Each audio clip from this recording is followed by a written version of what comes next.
ইরানে যুক্তরাষ্ট্র ও ইসরায়েলের হামলা এবং জবাবে তেহরানের পাল্টা হামলায় আবারও আলোচনার কেন্দ্রে বিশ্বের অন্যতম গুরুত্বপূর্ণ জলপথ হরমুজ প্রণালী। এতে বিশ্ব বাণিজ্য নিয়ে তৈরি হয়েছে শঙ্কা।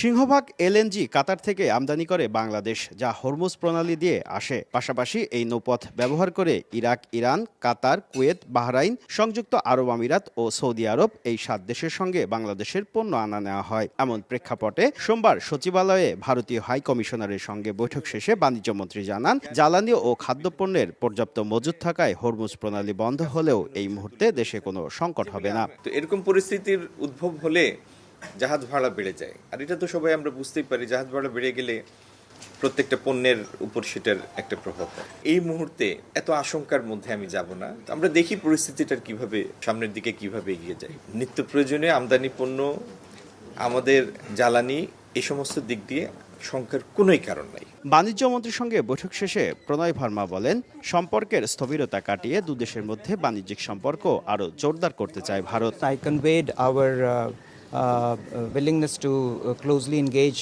with the new government and to strengthen our trade and economic relations and all our people-centric cooperation in all domains by working together in a positive, constructive and forward-looking manner based on mutual interest and mutual benefit. বাণিজ্য মন্ত্রণালয়ের তথ্যমতে বর্তমানে ভারত থেকে বছরে $9.5 billion পণ্য আমদানির বিপরীতে বাংলাদেশ রফতানি করে মাত্র $1.5 বিলিয়ন। শুভ খান, সময় সংবাদ, ঢাকা।